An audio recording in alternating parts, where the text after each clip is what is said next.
ইতালির রাজধানী রোমে আমেরিকা ও ইরানের প্রতিনিধি দলের মধ্যে তেহরানের পরমাণু কর্মসূচির বিষয়ে দ্বিতীয় দফার পরোক্ষ আলোচনা অনুষ্ঠিত হয়েছে। শনিবারের এই আলোচনা ফলপ্রসূ হয়েছে বলে জানিয়েছে ইরানের গণমাধ্যম। একই সাথে আগামী সপ্তাহে আরও একবার দুই দেশের প্রতিনিধিরা মিলিত হবেন বলেও জানানো হয়েছে।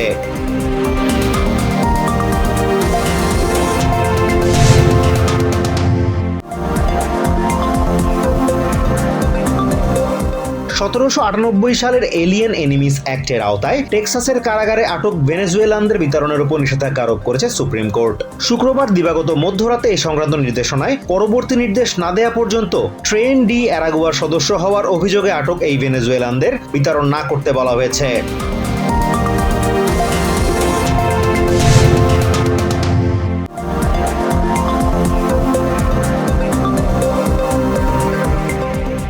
নেব্রাস্কায় একটি ছোট বিমান বিধ্বস্ত হয়ে বিমানটির 3 আরোহী নিহত হয়েছেন। শুক্রবার রাতে স্টেটের ডজ কাউন্টির প্লাট নদীতে এই দুর্ঘটনা ঘটে। কাউন্টি শেরিফ অফিস জানিয়েছে বিমানটি নদীর ওপর দিয়ে উড়ে যাওয়ার এক পর্যায়ে বিধ্বস্ত হয়। পরে নদী থেকে 3 আরোহীর মরদেহ উদ্ধার করা হয়।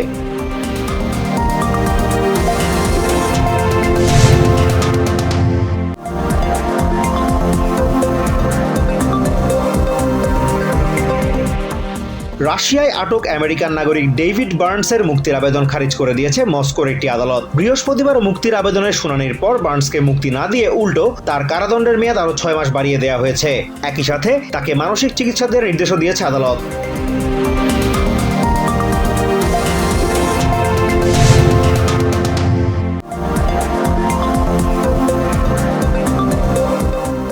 অতি গোপনীয় ও গুরুত্বপূর্ণ তথ্য ফাঁসের ঘটনায় পেন্টাগনের আরও 2 কর্মকর্তাকে চাকরিচ্যুত করেছে ট্রাম্প প্রশাসন।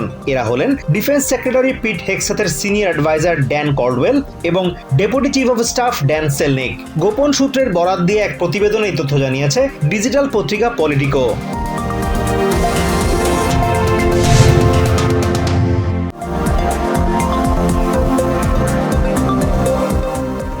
সব শেষ 48 ঘন্টায় গাজায় ইসরায়েলি হামলায় অন্তত 92 প্যালেস্টিনিয়ানের মৃত্যু হয়েছে। শনিবার গাজার স্বাস্থ্য মন্ত্রণালয় এই তথ্য জানিয়েছে। এদিকে আরেকটি সূত্র জানিয়েছে শনিবার সূর্যোদয় থেকে অন্তত 41 প্যালেস্টিনিয়ানকে হত্যা করেছে ইসরায়েলি বাহিনী। নিহতদের মধ্যে বেশিরভাগই নারী ও শিশু।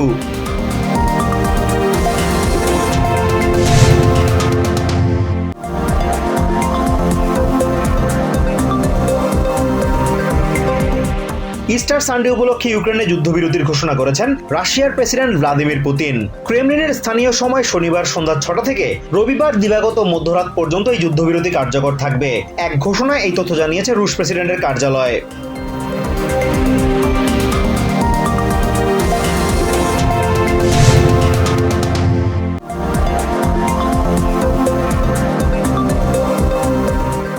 নারীর জৈবিক সংজ্ঞাকে সমর্থন করে ব্রিটিশ সুপ্রিম কোর্টের রায়ের প্রতিবাদে শনিবার সেন্ট্রাল লন্ডনে বিক্ষোভ অনুষ্ঠিত হয়েছে। বিক্ষোভকারীদের অভিযোগ এই রায়ের মাধ্যমে সুপ্রিম কোর্ট ট্রান্সজেন্ডার নারীদের অধিকার কেড়ে নিয়েছে। রয়টার্স জানিয়েছে এই বিক্ষোভে 3000-এর বেশি মানুষ অংশ নিয়েছে।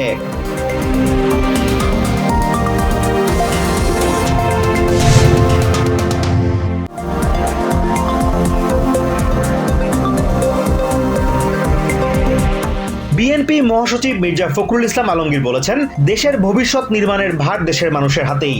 আমেরিকার ডোনাল্ড ট্রাম্প, চায়নার শি জিনপিং কিংবা ভারতের নরেন্দ্র মোদী এসে কিছু করতে পারবেন না। শনিবার দুপুরে এক আলোচনা অনুষ্ঠানে দেশের বর্তমান অবস্থা তুলে ধরে তিনি এ মন্তব্য করেন।